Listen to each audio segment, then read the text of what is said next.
that was a great question, and I'm not sure that I know the answer completely, but I think that it's really just a part of who I am. I've always loved books. I read a lot of books as a child, and I think that there's nothing more seductive, if you will, than a book of secrets, which is what any magic book really is at its core. And for me, it probably started when I bought my first couple of magic books, The Magic of Michael Amar and Bobo's New Modern Coin Magic, when I was a teenager. I just absolutely loved them. And I don't know at the time that I knew I was going to be buying a lot of books. As you could see, though, I have bought quite a number of books now, and I get a lot of joy out of reading and finding things from the printed word. So it's always interesting for me to dig through the material, because I find that when someone does a video, while I can enjoy that, I don't feel like I earned the right to perform that by finding it myself. But with a book, I always feel like I'm the one who did the digging. I found it, I tweaked it to fit my personality. And so when I perform something out of a book, I feel like it's a part of me at that point, even if it came from someone else. So that's a little bit of why I love magic books. I love learning, and I like to read about a lot of different things, not just in magic. So I feel like it's a part of an extension of who I am as a person.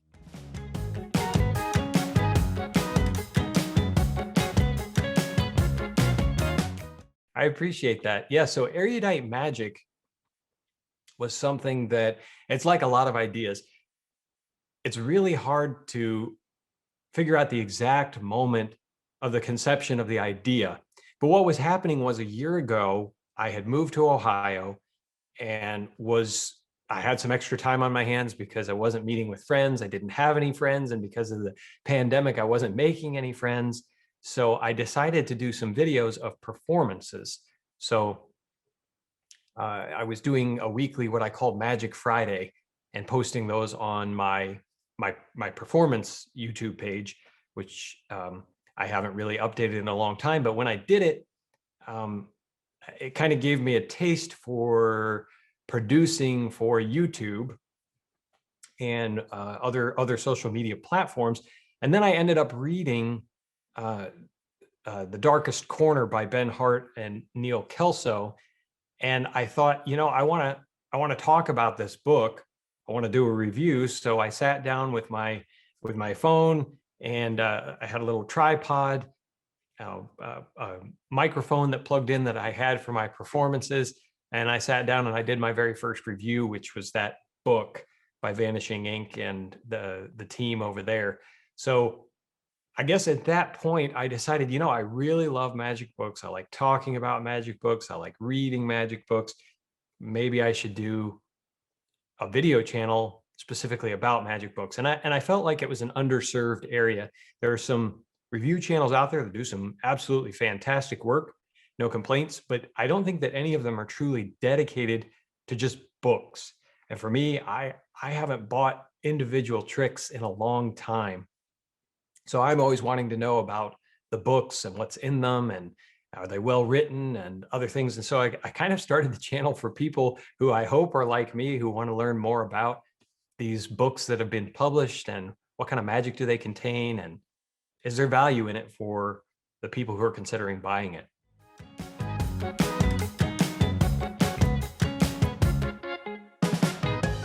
That's a great question. For me, erudite was one of those words that reading has given me a lot of vocabulary. So when I was a child, I read the Hardy Boys and some other mysteries, and I would look up words that I didn't understand. I would have a dictionary close by, and then I would kind of absorb those words into my own vocabulary. And erudite is one of those words that has become a little bit of a mantra for me.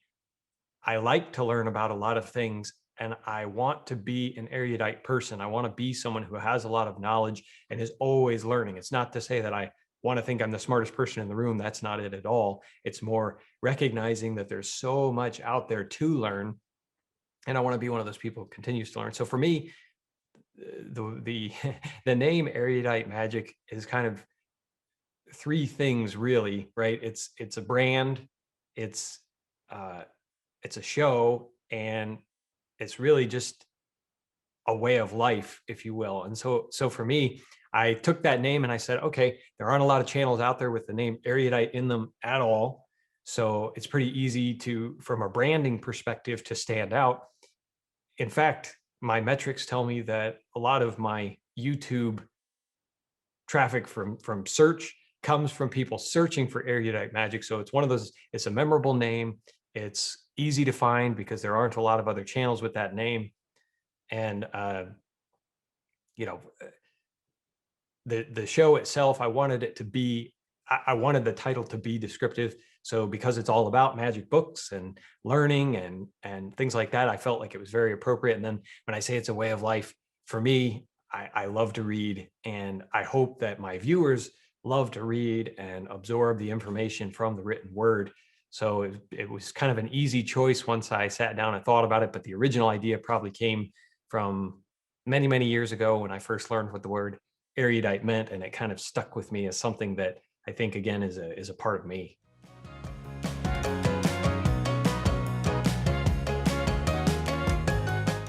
So it's a fairly big process. I think when I started this, I didn't really have a process. It was, hey, I read The Darkest Corners and I want to talk about it. So I took what I was already doing and I applied that. So for me, to prepare for a new episode has become a much lengthier process. And what I do is break it down into stages. So there's the planning stage, which for me is I keep a notebook. I write down. In fact, I have my notebook close by. I don't ever go very far without having my notebook nearby. I write down ideas because I don't want to be coming up with an idea on Saturday for Sunday, although originally that's what I was doing, and that wasn't going to work. So for me, I have to keep a list of ideas. What do I think could be interesting, or what do I see people leaving feedback on the channel that they want to see, or books, and then you kind of have to work backwards. I don't ever review anything without reading the book. So no, you can't send me a book and I'll just talk about it. I have to have read it because I want to give an educated opinion on the subject, and I don't think I can do that without reading. So there's a lot of that planning time that goes into reading the book, taking notes. Anytime I read a book, I'm trying to take notes and see what I think is interesting or could be a good idea with something else, or an idea for a presentation, etc. And then I move on into the preparation stage. So once I decide, hey, I'm going to shoot this video, then of course I have to make sure that I have an outline of how I want to talk about it, in addition to the notes I took of what was interesting to me. Do the setup. I've got a studio here. We're actually in my studio right now. So you got to get the lights, the camera, the gear all set up the way you want it. And then I shoot the video. Typically takes me, I would say, 30 to 45 minutes of actual shooting time. And then I have to take that to post-production, edit it down into something that's hopefully less than 15 minutes. I have a hard time being concise with people.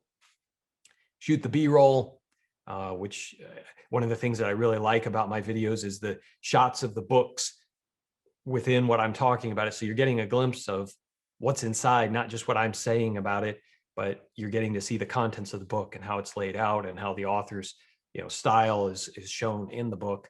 And then of course there's the uploads, and then I want to participate. So for me, once I upload it, I'm not done with the video. I have to promote it on social media, the Magic Cafe, other places, and then I want to engage with my viewers, because while I can, maybe if this thing blows up, I won't be able to do it. But for right now, I try to respond to almost every comment on my channel. If people want to comment on the books, I want to foster that community of engagement about magic books.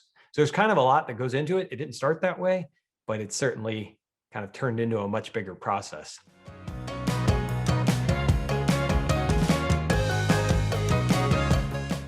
That's a great question. So it's a mixture of things. One is I read the books. Some of the books I've read a long time ago, and maybe reread them multiple times. So those ones are a little bit easier because I'm already very familiar with the contents.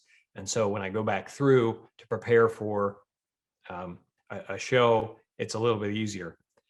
What I try to do though is I carve out time typically in the mornings. I'm an early riser.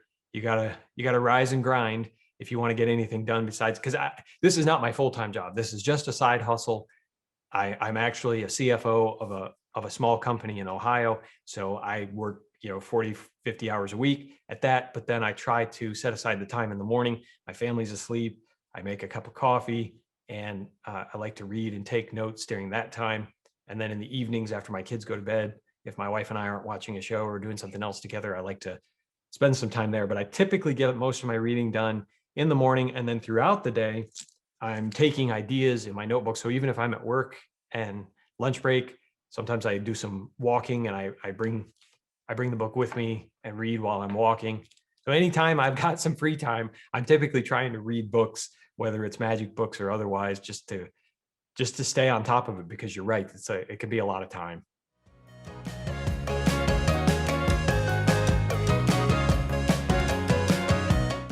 Wow, that's for someone like me, that's a really tough question. You're asking me to tell you which child of mine is my favorite, right?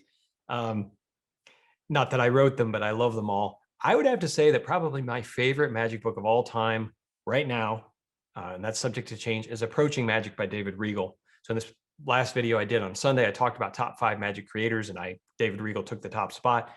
I just love his magic. I love his thinking. And that book has so much stuff in it for everyone. And I started off as a close-up card magician. So I mostly did card tricks, and David Regal has a lot of those. Now I perform as a mentalist, and he has a lot of really great mentalism tricks, even though he's not a mentalist. Plus he's got some essays and insights into how you should write a tight script. So I love Approaching Magic. Some of my other favorite books, I love the Mike Caveney's Classic Correspondence from Egyptian Hall Museum series, because I think that it's so fascinating to read behind the scenes insights into how magicians interacted with each other and talked about tricks, and just the old-fashioned letter writing that nobody really does anymore. I always find that fascinating. Because I'm a mentalist, there are 2 books there that I think I reread. I don't want to say constantly. There are 2 or 3 books there. Let's see that. I would say Paramiracles by a fellow German compatriot there is one of my favorites, and sadly it's out of print. The Artful Mentalism of Bob Cassidy is another favorite. It's just so full of mentalism miracles. I mean, most of what a lot of successful mentalists do has its genesis in that book. And I also like What Lies Inside. And I know you're very familiar with that one, because I love the creative thinking about how to present mentalism effectively. And most of these I've actually done a review for, with the exception of Artful Mentalism of Bob Cassidy, because it's so out of print. But those are some of my favorites. And I think that if I were going to throw one more on there, I would say the Al Baker book put out by Miracle Factory. Al Baker's my favorite old-time magician. If I had a time machine, I would go back and I would spend a day with Al Baker, because I think he's a fascinating character in the subject of magic.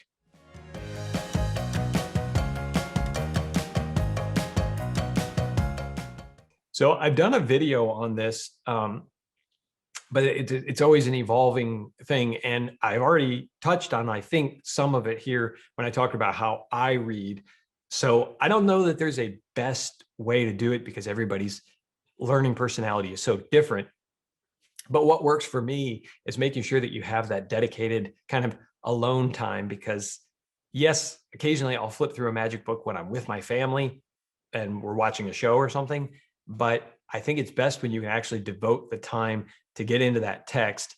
And for me, that means in the mornings with a cup of coffee, a notebook and a pen, and taking notes, because I think when you set aside that time, you've got the focus, and then you have to take notes to figure out, well, what piques your curiosity, because that's what's going to work for you, are those items that when you read it, you think, that's kind of interesting. I wonder if that looks good, or I wonder if that works. And then writing that down with the dates. And the other piece of it is if you're reading a card book, have the props handy. And I picked that up from a Richard Osterland book, but have a deck of cards there, close up pad. And if a trick strikes your fancy, stop right then and walk through the moves and see if it is something that would flow for you or something that you would work. And then write it down and talk about, what do you like about it?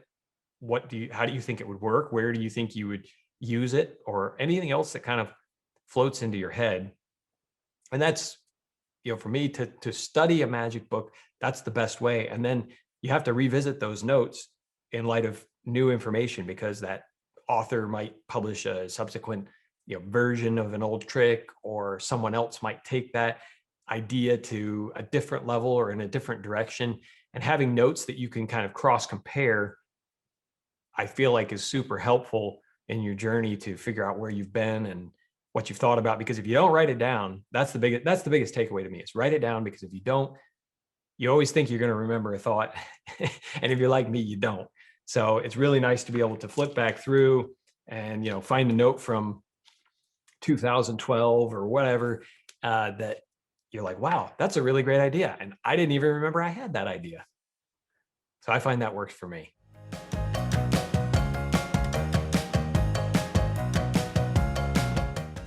I do use Evernote on my phone, but I guess I'm just old school enough that sometimes I like to write it down.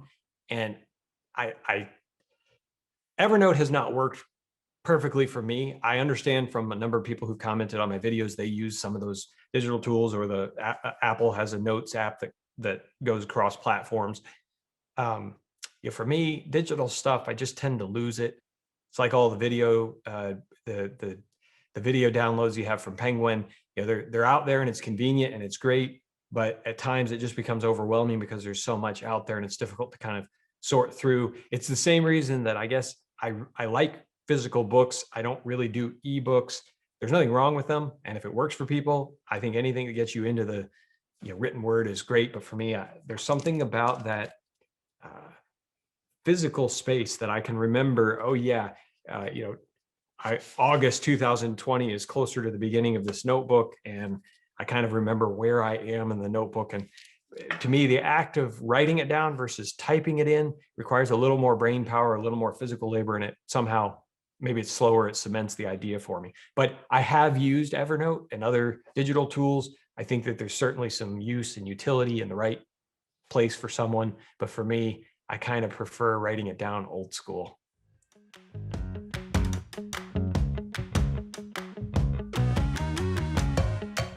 I do. So I did a video series on this as well called the 5-Foot Shelf of Magic. So Anneman is another one of my heroes. It's difficult to pin down one book. That's probably why he didn't make the list. But Baker, I feel like, was one of his mentors. Anyway, Anneman came up with the 5-Foot Shelf of Magic, or introduced it to magicians, saying, look, if you have 5 feet of magic books, this could take you from a beginner to an expert.